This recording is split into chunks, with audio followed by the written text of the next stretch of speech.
This is VSiN, the sports betting network. Follow the money. That's what I always say. You always follow the money. Yeah. This is Follow the Money with Mitch Moss and Paulie Howard on VSiN. Here we go. Welcome in. It is Follow the Money on VSiN, the sports betting network. Mitch Moss, Paulie Howard with you live in downtown Las Vegas from the Circa Resort and Casino. A 3-hour Wednesday banger lined up for you today. Jensen Lewis, 30 minutes. MLB awards, MVP, Cy Young. Could these prediction markets be wrong? Is it possible? Sal Paolantonio in an hour. Mike Palm, including You Cannot Be Serious later on. Matt Euman's best bets in the NFL and college football. Plus, we're going to run down and give you the best and worst teams in the NFL, college football, a little NBA action, some NHL with ATS numbers and with totals, and look-ahead numbers to week number 12. Paulie, how you feeling today after the second installment of the committee show? I will say this. They got it right by moving Texas Tech up. You had to. When BYU was ranked that highly last week and then Texas Tech put it to them, you got to bump them up. Well, I think Texas Tech should be safe if they take a loss, and they should be in at 11-2, 10-2, whatever the record's going to be. This is assuming they don't win the Big 12 title game. Right. Now, can you get two if it'd be a rematch against BYU? Maybe if Texas Tech loses to Cincinnati, I don't care. Because they think so highly of Utah, and they went in there and spanked them. So they have some impressive wins now, and I would think Texas Tech would be safe. And the love affair with Notre Dame continues. And, Bama, Georgia, head-to-head matters. Oklahoma, Texas, head-to-head matters. A lot of these head-to-head matters. But when you look at Notre Dame 9 and then Miami 15, it's still baffling. Miami went up 3 spots.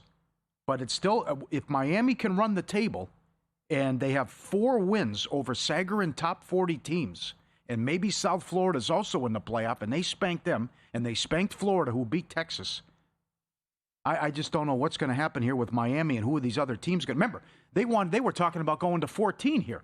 I mean, the real number should have been 8. You can't. Well, there's not a lot of good teams here after we get past 7 or 8. Yeah. Also, the Miami losses were really bad.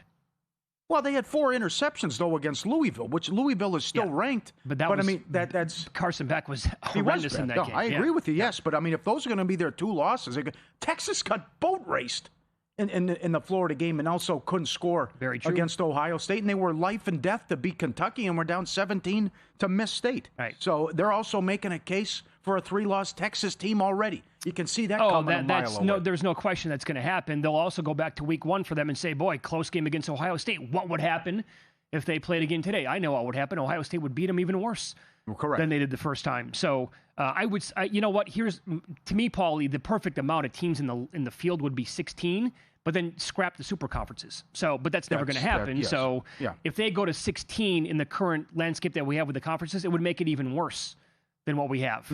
But are you worried about Oregon? I don't know if Oregon can take a loss. I don't know if they can either. USC at home and at Washington. I know this. Notre Dame's safe. To be 9 and then you play Pitt Saturday. Notre Dame's going to be fine at 10-2. I think Notre Dame should be safer than a Texas or in Oklahoma, the 2 teams that they're right ahead of, though. Yeah. I really do. I could see the case for a 3-loss Oklahoma. There's no way I can get there with Texas. And I don't know what's going to happen with these other teams if there's chaos with a Vandy, a Utah, what they're going to do with Miami. And you get ready for it, too. Because there is a scenario where there's only 1 from the Big 12, 1 from the ACC, and there are 6 SEC teams. That'd be fun. Yeah, maybe they can finally get in to make the title game under that scenario. But and then how many Big Ten? Would it be 3 Big 10? 3 maybe, yeah, 3. Well, either way, it's going to be 6-3 or 5-4 probably. Yeah. Good stuff, college football. They really thought this through, didn't they? Yes. Let me give you some projected numbers for the first-round matchups. FanDuel put Georgia 17.5 against South Florida. Yeah, I would take the dog there. South Florida's got a good team. I know it didn't go well against Miami, but consider the spot. You had just played Boise, Florida, and then you had to go to Miami. Yeah, they have a great resume this year. I think they have a good quarterback, and they could make that one competitive. That 17 can certainly be a key number, and here is what I mean by that. Brad Powers, Pro Better, also puts out his projected numbers. He made Georgia 16.5. What would you do with Oregon, Notre Dame? Well, Brad made it 3. FanDuel made it 1.5. I think I would take the Irish plus the 3. That would be up in Eugene. There was an offshore number, Ducks 4.5. Yeah, I saw that. I would have to take the Irish, even though I was impressed with what the Ducks did Saturday. Sure, and that can obviously be a very tricky place to play. But then you can come back and say, oh, yeah, is that right? What happened with Indiana earlier this year? I get that, right?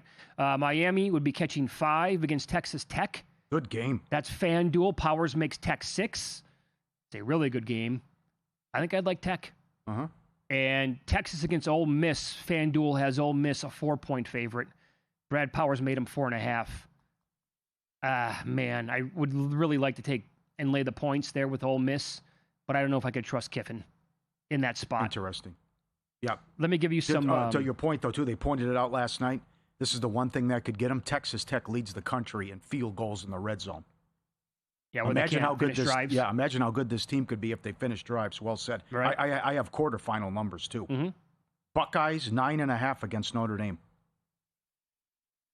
Or 9 against Oregon. Yes. Indiana, 3.5 against Ole Miss. I think I'd like them against Ole Miss or against Texas. Yep. Maybe lean 4 against Texas. A&M 5.5 against Texas Tech. Give me Texas Tech. Good matchup. I'd take Tech. Okay. And there's an A&M 6.5 against Miami. And there's an Indiana 4. I think that's Texas Tech. They're looking at all the scenarios and different possible matchups if you get to the quarters. Is there a team right now to take a flyer on to make the playoff? Do they have the path with a plus number out there? Thinking that Texas is going to lose and be out? Thinking that Oklahoma will not be in? Maybe Miami won't get in eventually? Yeah, good question. I would look at James Madison at plus 260, plus 270 in that range, because the AAC could beat up on one another. Very true. And James Madison could run the table, and their only loss was competitive at Louisville. So I could see that.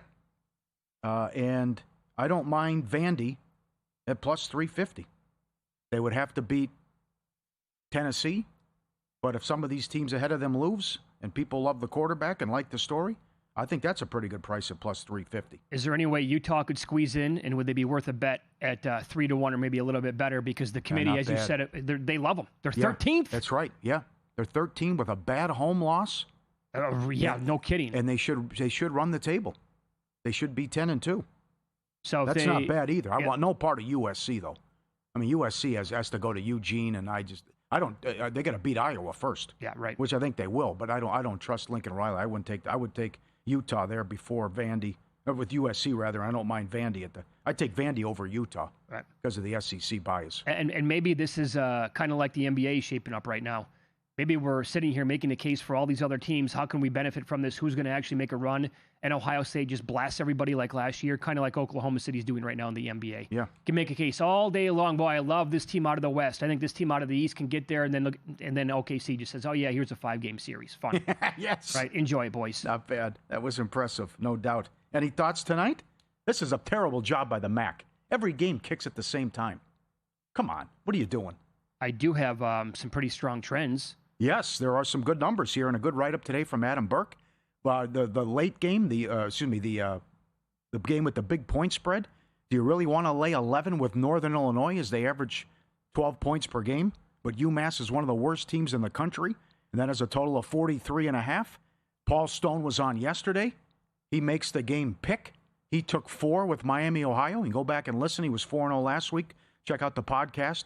As always, and Toledo's up to 4.5, but this is our Brad Powers special here, where Candle, the head coach of Toledo, has lost 18 times as a favorite and 11 times as more than a touchdown favorite. That's exactly right. So they're laying more than 4.5. And Central Michigan, I like Central Michigan, a small favorite against Buffalo at home, and a total of 44.5. I don't think the Bulls have beat anyone. Good write-up by Burke on this game as well. And I know you got some trends, but I would look at the Chippewas here. It is such a, that number right there that you said about Jason Candle, the head coach at Toledo, is so alarming. To lose as a favorite 18 times. Now, they're not a touchdown favorite or more in this game, but they're still lane 4. And Paul Stone made them, again, pick them like you said yesterday. That sticks out like a sore thumb. And the other one here is in the Northern Illinois UMass game. Home dog again. Like, I'm not making a case here to take the points with UMass, but home dogs of 10 points or more on Tuesday, Wednesday night Maction have gone over the total since 2016, 15 times in 20 games. It's 15-4-1. 78.9%. You're up a bunch of units playing that angle. And Mackinnon writes about that stuff every single day of the week at VSiN.com. Maybe there's something to it, and that holds true tonight and goes over 43.5. All right. Chippewas are on a 5-1 ATS run, and the last 6 road games for Buffalo, first quarter's gone under, and that's 9.5 tonight. Yeah, and also this week, tonight, big awards night, Major League Baseball. I checked the Kalshi numbers, the prediction market for the Cy Young and the MVP in the American League before the show started. Aaron Judge holding tough at 98% to win. And Tarek Skubal is 99% to win the American League Cy Young. Remember what Vasgersian said with 2 weeks left in the season. He knew a lot of voters who had already made up their mind and said it's going to be Judge. That's absolutely sick, disgusting, and they should have their awards pulled, their ballots pulled. Yeah. It's depressing is what it is. And by the way, I also talked to 2 people who were pro-Raleigh and changed their mind in the last week or so as well. I would say that the prediction markets kind of, they take the steam out of the award shows, right? Good point. Yeah. And I haven't tracked Kalshi enough to know, like, are they? We're right, all over Baldwin. They were all over the Baldwin-Horton thing. Here's a question for you: people who have tracked Kalshi, Polymarket, whatever, how often do they get it wrong when that is 98%? Like, is there any chance Crochet wins tonight? Is there any prayer that Cal Raleigh wins the American League MVP? Or no, 98% is pretty much lock it up. It's over with. Up next, tonight's huge NBA card. I'm climbing the ladder on a 3-point prop tonight, and it's not AJ Green. It's not Sam Merrill. I'll tell you which player it is next.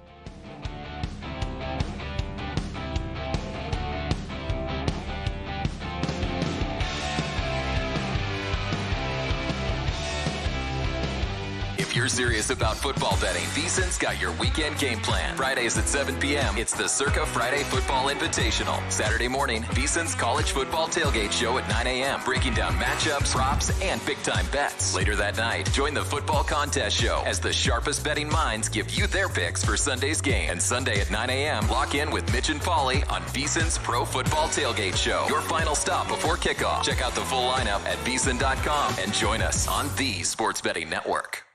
So, Paulie, have you had a chance to read the VSiN Daily yet? Yeah, came in at 3 a.m. What's Bill doing up that late? Well, rumor has it, it starts off with a 12-hour meditation session. Then he just pours himself over film and live TV, really focusing and taking it all in. Bill's in with the biggest insiders, talking trade secrets, strategies, the whole nine, absorbing the info. And then and only then can the writing process begin.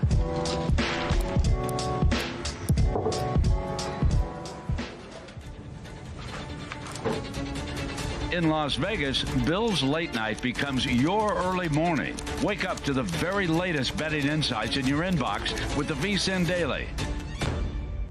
Sign up for free at vsin.com/newsletter. Coming up on Thursday's edition of Money Moves, it is Thursday Night Football. Jets at Patriots. Pat's a 13.5-point favorite. Can it get to 14? We'll tell you why it can't. Plus, Jeff Erickson from Broto-Wire joins the show. We've got his player props for Thursday Night Football and the weekend of NFL action. And Ace Bailey back on the hardwood for the Utah Jazz after his best career performance. Can he win Rookie of the Year? I'll tell you why he can. That's Money Moves, 11 to 1 Pacific, 2 to 4 Eastern here on VSiN, the Sports Betting Network.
This is Follow the Money on VSiN.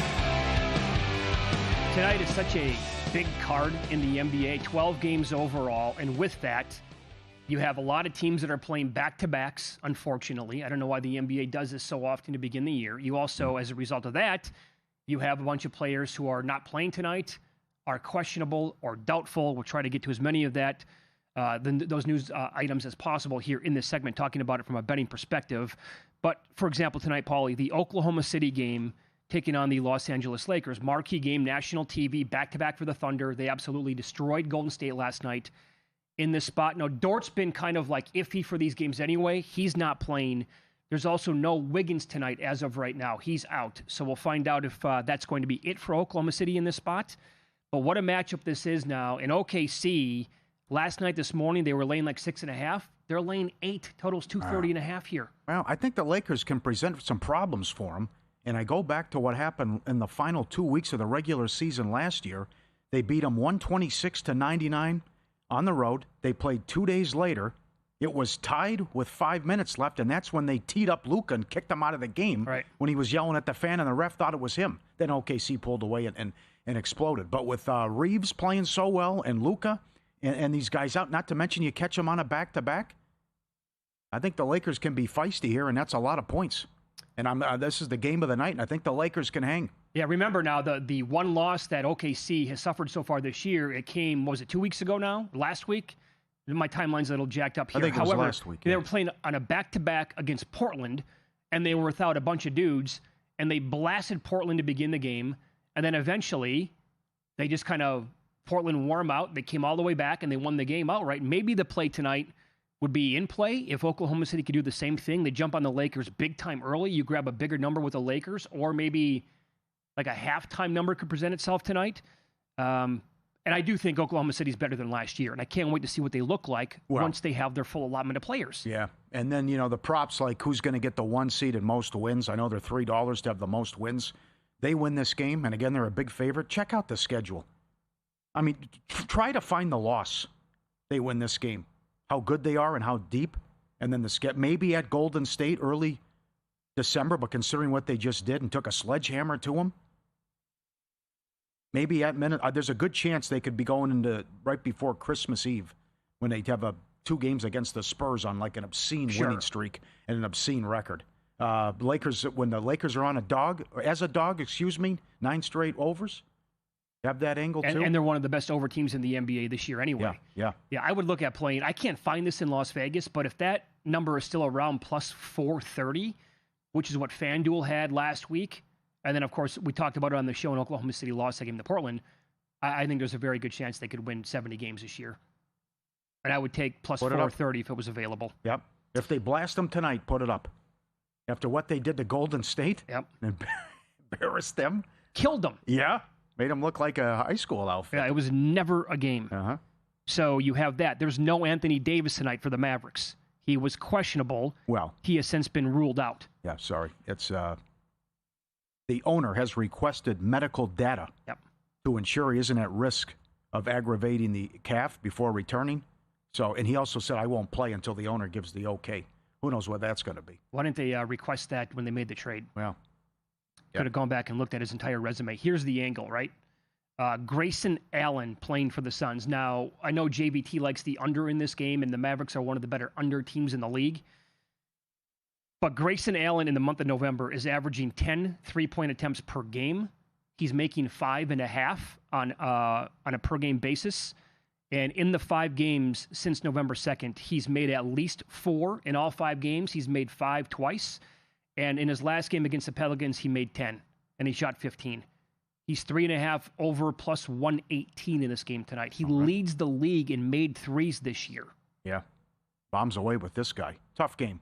I also want to see now that Dallas gets the Nico stench out of there, and the crowd won't be rooting to get with the chants and stuff as well. So maybe finally feel like a home court advantage, and it might actually be a good and fun atmosphere tonight and a celebration, what goes on in Dallas. Here's the guy that I'm laddering tonight with the 3-point props. And I really want to do it in the Cavaliers game. I have not pulled the trigger yet because in that game, by the way, the Cavs are without Donovan Mitchell, Darius Garland, Evan Mobley, Jalen Tyson, and Max Strus. The Heat will be without Bam Adebayo and Tyler Hero. But my player tonight is the Wizards and Rockets game. And yes, I will admit that I am a humongous Reed Shepherd fan. But and they're favored by 17.5. In 4 double-digit wins by Houston this year, he's averaging almost 12 points per game, almost 3 rebounds, 3.25 assists, and 2.25 made threes.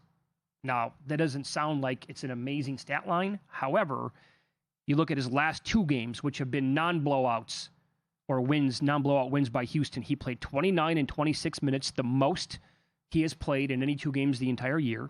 10 shots in each game, 16 points in each game, 5 combined steals, and he was 8 of 13 combined from downtown in those 2 games, making 4 in each. I played a same-game parlay, 10-plus points, 2-plus made threes, and 4-plus assists at plus 336.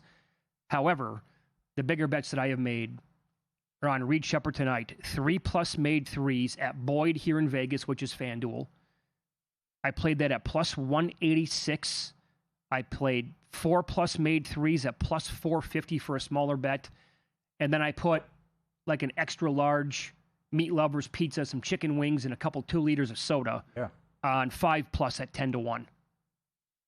And I think there's an angle here tonight, even in a blowout where he's getting more minutes now. He could touch 25, 30 minutes. And they're like, hey, pal, we want you. We like what we've seen so far. Keep bombing those 3-pointers, man. So that's the guy that I am attacking tonight, big time. Good luck. Very good. I like the Heat to take out the short-handed Cavs. Spoelstra's too good, and this offense has been dynamite. Check out the season Norman Powell's having, by the way. Shooting almost 50% from 3 and averaging like 23 a game. Tough spot for the Knicks off the back-to-back. And Orlando was coming in rested. Knicks 6-0 at home, but only laying 3.5. That's a tough game. You can look at Bridges' props again. He's been so good from 3. He got there again last night. And I would think the Spurs could cover against Golden State. Now it's down to 3.5. Interesting. You got the tirade from Draymond Green about how much do we. Their only road win was the first game at L.A. That's their only road win so far. And then Green goes off after the game, and Curry didn't play well, and he's been sick. Mm-hmm. But the way the Spurs are playing it with Wemby, that seems like that's too short, and that's too much respect for Golden State. And not to mention who's going to sit and who they're going to play and how long as well. So you're right, great card. And also I think you're taking your life into your hands if you're taking anything with Charlotte related, though, too. They're without LaMelo Ball, Brandon Miller, Grant Williams, Josh Green. They're all out. Giannis has been cleared to play in this game tonight. Interesting that the total has dropped about 5 points from the opener, down to like 228 right now. I did play, for what it's worth, last night I did play A.J. Green over 2.5 at even money. That thing has gotten, it's like minus 150 almost at last check in this game. But they're now laying 2. If Giannis is playing here and the Hornets are without all those guys, don't we kind of like the Bucks too? Yes. Overall? Yeah. But they're without Taurean Prince and also Kevin Porter in the game. Bulls-Pistons. Got to bring this up. Josh Giddey questionable. Kobe White, Zach Collins out. Cade Cunningham questionable. Isaiah Stewart doubtful for the Pistons. Out for Detroit. Tobias Harris, Asur Thompson, Marcus Sasser, and Jaden Ivey. And the Bulls are a 2-point favorite because of all that news. Okay. Denver also on a back-to-back. Nice win at Sacramento. But you have to look at Cam Johnson props again. It's the late game. Cam Johnson for the Nuggets. PRA 10-0 to the under. Points 9-1 to the under. Incredible. And he is 11 plus tonight, $7. Play under 10.5, play under 11.5 with the points, and then under the PRA as well. This is nuts. And you're telling me the Clippers have covered one game? They're 1-9 ATS. Oh my God. Now Beal's out for the season. Yep. Now they have that news with the hip. And also there's no Kawhi tonight. Paul, have you seen, by the way, are the Nuggets resting people in this game? Why are they 3? I know. That's... Maybe I missed something on this. Baked in that they think. I haven't seen an announcement either. They have to assume that the Nuggets are going to be resting a bunch of dudes tonight. No Kawhi, Beal out for the year, not playing well, covered one game, 27th in defense. Yeah, right. Denver should do whatever they want with this team. Yes. Joker might have a 20-minute triple-double tonight. Yep. Final week to grab the Sports Equinox special, just $120 Full VSiN Pro access through May 1st. Less than $20 a month every edge sport, every day. Every best bet, every host, every guest. The betting splits from DraftKings and Circa. The AI-powered prop projections and matchup tools. The 24/7 video and replays. Full coverage. March Madness. Masters. NFL Draft. Don't miss your last chance. Lock in this special rate. VSiN.com/subscribe. Less than $20 a month. VSiN.com/subscribe. All right, we'll expand on MLB awards with VSiN Morning Show host, former MLB pitcher Jensen Lewis coming up next. Judge and Skubal are between 98-99% to win at various prediction markets. Any chance they're wrong? We'll ask him coming up next.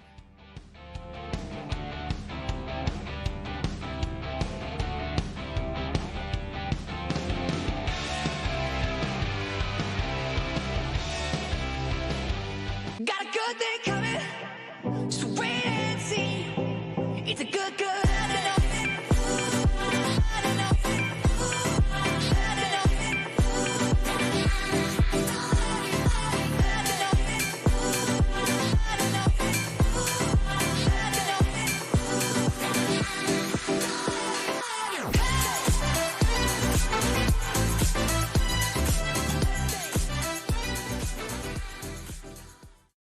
Sports betting game with VSiN's exclusive betting splits. Stay ahead with real-time market trends and track bet percentages on any matchup. Then uncover the edge by comparing them to the amount of bets placed to find out where the sharp money is headed. Upgrade to VSiN Pro to access betting splits, live odds, line moves, power ratings, and in-depth game analysis.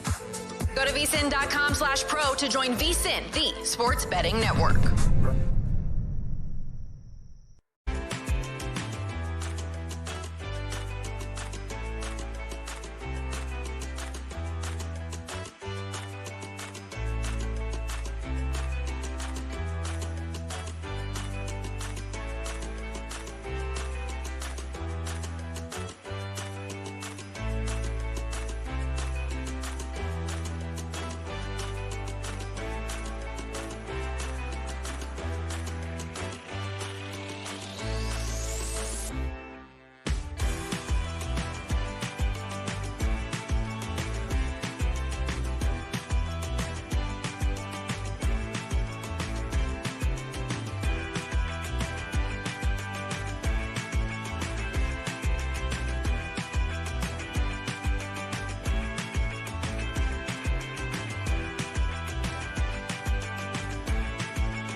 This is VSiN, the sports betting network.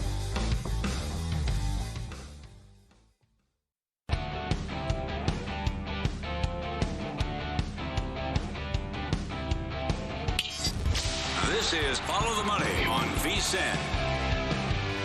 Need to correct something here as we were talking NBA previous segment. I read earlier today that Giannis is not listed on the injury report. Well, that was incorrect. He's actually out of this game tonight, hence the Bucks being a 2-point favorite now on the road against the Hornets, despite Charlotte being down, some really key guys, including LaMelo Ball, in this game tonight. So Giannis is out. Milwaukee favored by 2, and the total has come down a good 5 points since the opener last night.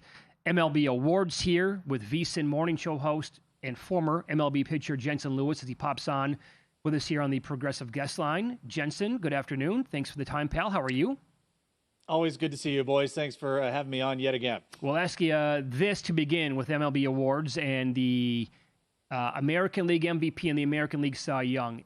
Looking at prediction markets, Judge and Skubal are between 96, 99% to win these two awards. Any chance, from what you maybe have heard, that those numbers are incorrect?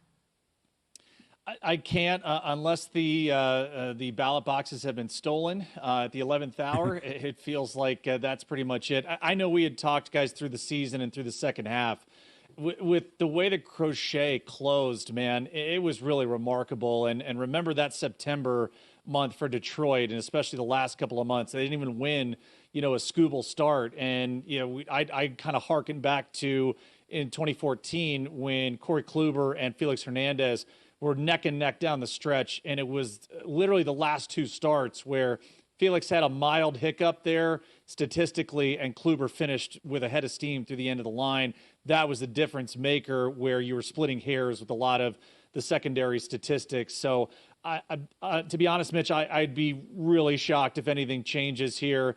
But I think Garrett Crochet, I am very intrigued to see, and I think I told you guys this before, not only with the Cy Young tonight in the American League, how close is the vote between Skubal and Crochet, and then similarly tomorrow night when we have what the differential will be between Judge and Cal Raleigh as well. Do you think that will be close, Judge and Cal? In my heart of hearts, Paulie, I don't know if it will be as much, but I really hope it is, because I think you can't get past what Cal Raleigh did behind the plate and playing every game, and then the physical toll it takes. I hope that there is a lot of credence to that. I hope the writers and a lot of the new age, if you will, more analytically based younger voters really will probably put a lot of stock into that. But therein lies the problem, is that when you look at a lot of the offensive head-to-heads in those analytic markets, I mean, Judge is miles ahead in a lot of those places of where Cal Raleigh will be. So very intrigued what the explanation will be. And again, I don't know if it'll be as close as we hope it might be. Well, you're the perfect guy to ask about this one then, because we got several messages either on Twitter or email, which is ftm@vsin.com, regarding the American League Manager of the Year. And I will read you this one from D. Herbert, who said, "Can you please explain how Cleveland Manager could win this award?" The Cleveland Manager. They won 92 games last year, won their division. They turn around and win 88 games this year. Toronto won 74 games last year. Last in the American League East. This year, turn around 94 wins and the number 1 seed overall. What am I missing? I will ask you that question, Jensen. Your breakdown here of who should win that award. Scratching my head the same way, Mitch, because I thought John Schneider, with the closing stanza and knowing the difficulty of winning the American League East and also being able to attain the number 1 seed with the hard-charging Seattle Mariners where they were as well. The only thing I can go back to is we saw something that has never happened in the modern era of divisional play, where the Guardians go 15.5 games down behind the Tigers and ultimately end up beating them to the finish line for the divisional crown. Listen, all these votes are tabulated before the playoffs begin, and so there's no other credence there of, hey, we obviously know the Blue Jays went a lot farther than the Guardians did. But Mitch, I'm as perplexed as you are. I can get there with Pat Murphy because number 1 overall seed. A lot of people felt that it would be maybe the Cardinals going worst to first, or the Cubs or the Reds, and the Brewers come right back and not only win the division but have the best overall record in baseball. So I completely understand where Pat Murphy wins that award. I don't know how you go back-to-back with the other candidates. I mean, how does Dan Wilson not even get a little bit more run than what he did? for the Seattle and the vote breakdown there. So mind-boggling to me. I think we can say there will not be a three-peat. But for whatever reason, Mitch, here in Northeast Ohio, we are the hotbed for Coach of the Year. Kevin Stefanski, a couple awards. Kenny Atkinson last year. We just don't get any championships with them. Yes. So I know both those guys, or all three of those guys, would happily trade those Coach of the Years to get to an NBA Finals, a Super Bowl, and a World Series. Very good. I'd love to for you to share your experience of playing in the big leagues and what happens if there's an incident or if you're approached by someone. You were a Guardian. You worked called the games for Bally's and worked for the Guardians as well, called the games. The Clase Ortiz thing, I cannot believe. I ran into Dallas Keuchel last night, and he had a great line that Hader makes like $95 million, his deal, and Clase's better, and he was going to get a new deal. He could have made $120 million. And reading from the indictment, he comes out, makes a text, a phone call coming out of the bullpen, immediately goes into the game. They're taking on the Dodgers. The first pitch isn't even close to Pajes. He swings anyways. It was the only bet they lost. And then he sent him a gift of himself with toilet paper, hanging himself, and a sad puppy dog face. I can't put this into words where the guy's looking at a $125 million contract, and he's asking for money and doing this for $3,000-$4,000.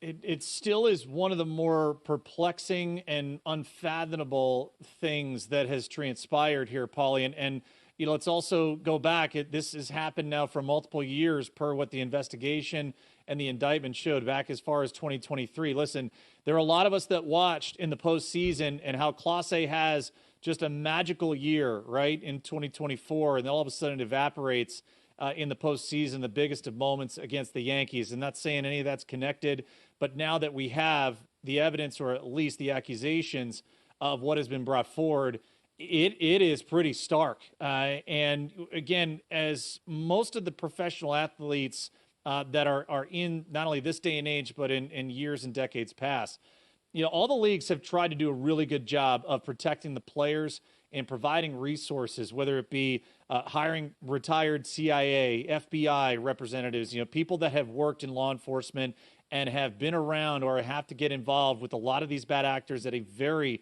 very prestigious level. It's designed knowing that you've got people with means. You have these players that have a lot of money, their families more importantly, and you extend it down to Latin America, where when you have multimillionaire players, there's no getting around it. There's been a lot of instances of where people want to try and take advantage or try and threaten families and family members, loved ones, so on and so forth. I don't know if that played a part of it. I don't know if there were extenuating circumstances that way. We'll have to see as this thing continues on and we learn more information. But, Paulie, let's just get back to the economics of it, and you made mention of it. There is no sum there in the thousands that could even entertain me, and I'm just speaking myself. No way I could even entertain the thought of taking on anything like that without alerting an authority or alerting someone first of, hey, I've been approached by so on and so forth of this is what they want me to do. And whether you're Ortiz making the league minimum or Clase under contract in a multi-million-dollar deal with the advent, as you mentioned, of being able to hit the jackpot as a closer, I will never understand it, and I will not ever be able to wrap my head around how they could physically be able to go forward and do this, not once, but now, as we know, many, many times over. I mean, it's staggering when I'm looking right now at his season from last year, 2024, and how it compares favorably to the best single seasons ever by any reliever in the history of the game. His ERA was 0.61, tied Eck. Only Zach Britton in recent years had a lower ERA. The WHIP was lower than pretty much anybody. He had four. I mean, what's going on? How do you not see the forest through the trees here? Yeah. And remember, guys, we talked about having Cy Young tickets on him. Yes. Worth of 100 to 1. Yeah, I mean, you put just an absolutely ridiculous statistical season. And then what happened this year? And I'll end with you guys on this. Remember, before the deadline, they found out the week before, I think, that the trade deadline was happening. Imagine if a trade had been consummated and this all of a sudden comes out after he goes through a postseason. Imagine if the Dodgers traded for him. I mean, do you all of a sudden have to throw an asterisk on it because of what we saw? It's just the tentacles of it. If this had come to pass is just utterly ridiculous. Imagine what baseball, how stuck they would have been, right? Because they would have, how do you rescind the trade? Correct. Like, if they make the trade and all of a sudden 3 days later, oh, by the way, he's no longer a part of the league. Like, wait, what? I'm sorry, huh? Great perspective, Jensen. Thank you. Yes. We appreciate it. Anytime, boys. Thanks. There you go. Jensen Lewis, VSiN by the books every day, 7 o'clock Eastern with Dave Ross right here on VSiN. That's a great recall, too, about he was so great that regular season and then couldn't get anybody out against the Yankees. True. And now it's just like, what was I watching? Was it legitimate? Coming up next, win some, lose some. Paul's going to recap some incredible numbers, huge upsets from last night, and we have a lot of NFL news to discuss next.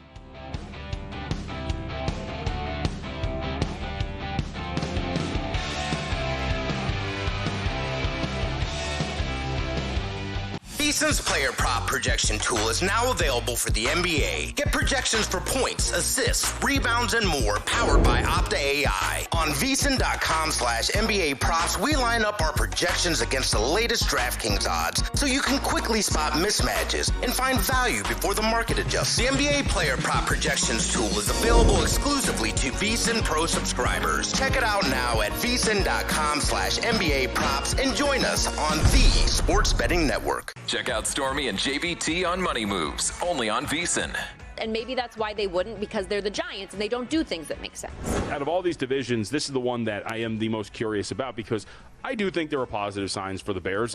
They'll take you on a fun, fast-paced journey, weaving in everything you need to know to make an educated bet, while also not shying away from the excitement of a same-game parlay sweat. Money Moves, weekdays at 2 p.m. Eastern on VSiN, the Sports Betting Network.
Win Some, Lose Some is sponsored by the Sharp Plays. Were you a winner last night? Wow, winning. Or was it a rough one? Well, they can't all be winners, can they? Loser! You're a loser! Paulie Howard recaps the night in sports betting in Win Some, Lose Some. Awesome night in college basketball. Wake Forest, Michigan over. 159 up to 167. 85-84, Michigan in overtime. Richmond, Bill and Mary over. 157 up to 164. 90-86. Penn Providence. These moves have been great. 167 up to 174. 106-81.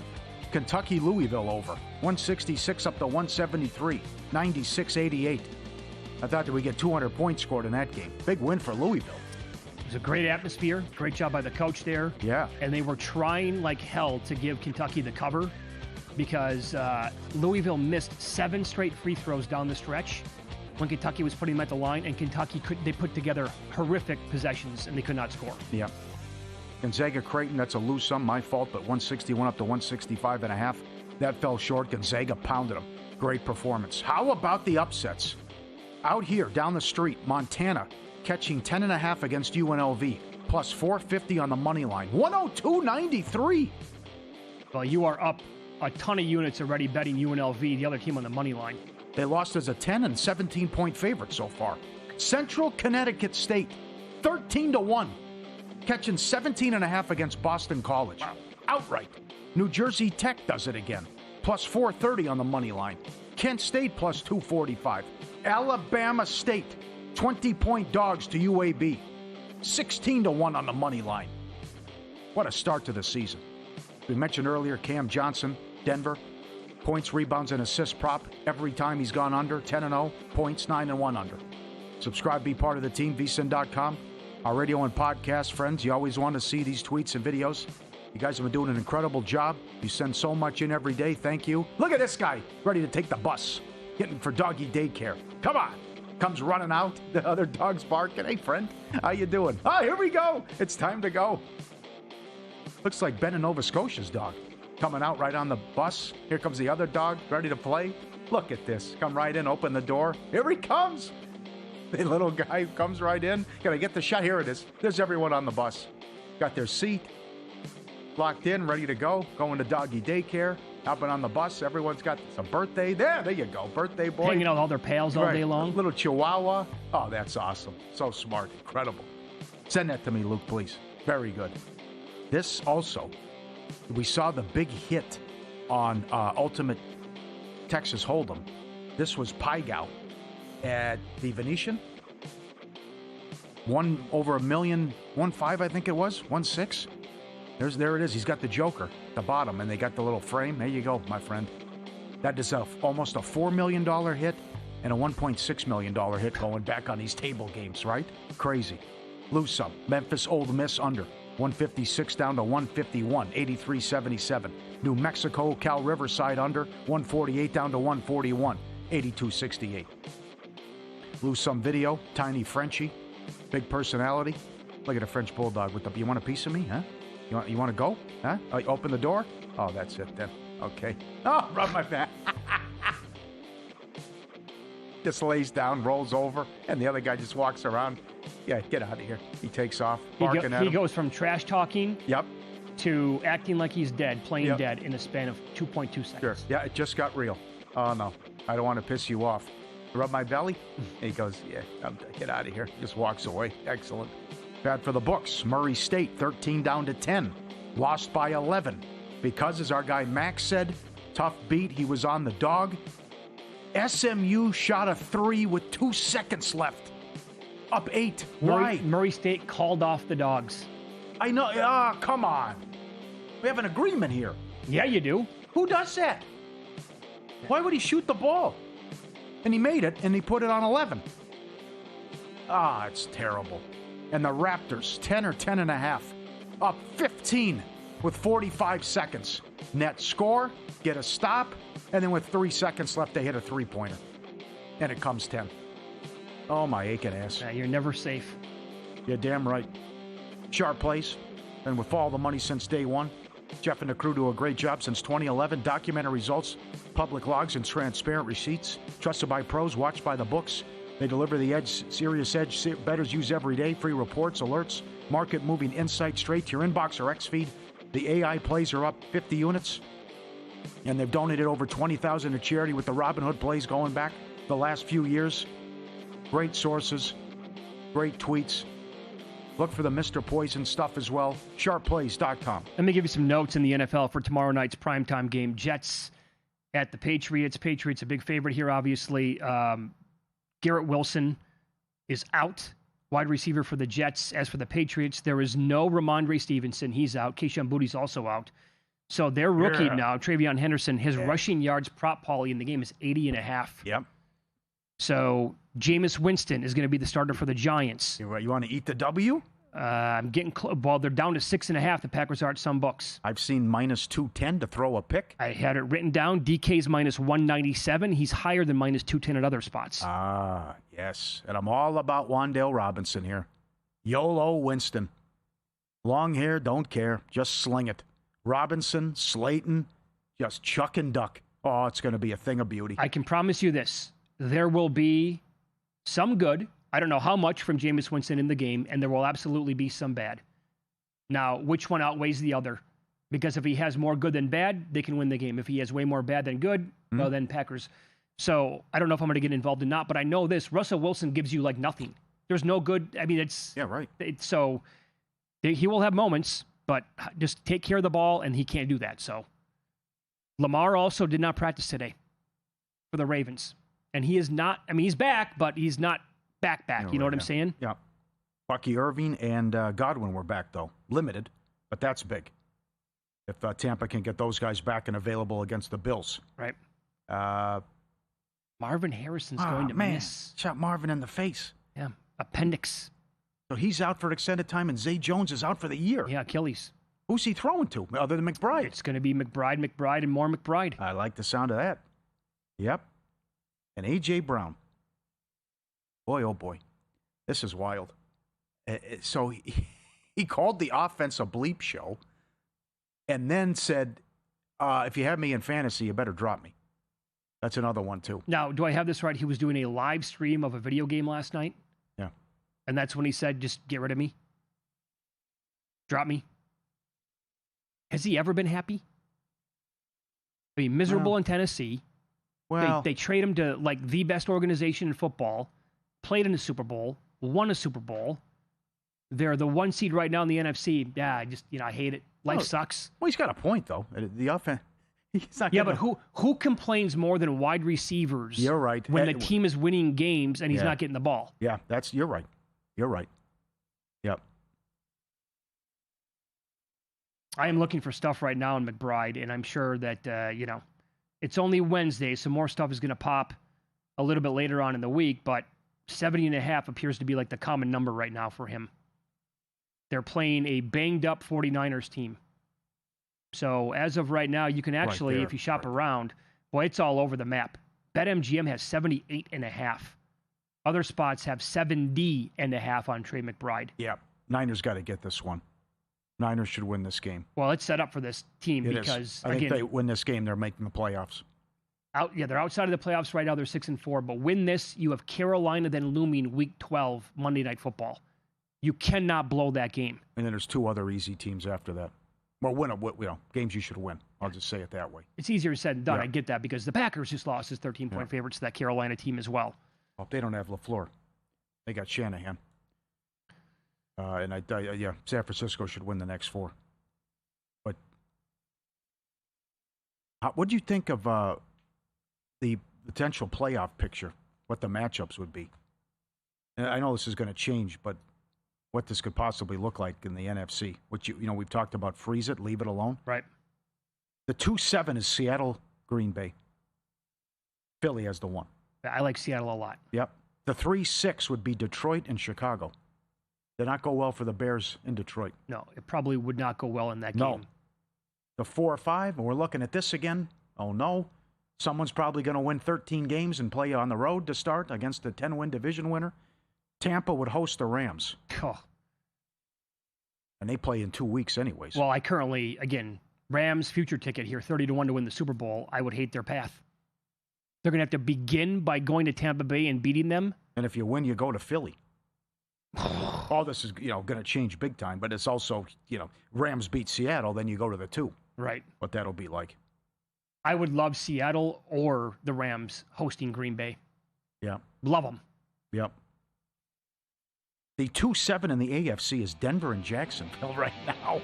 Yeah, you can have that game. Yikes. Well, Denver would pound them, yeah? Lawrence would do nothing in the game. I would think, yes. Sal Palantonio on the program coming up next, his weekly Wednesday appearance. His NFC pecking order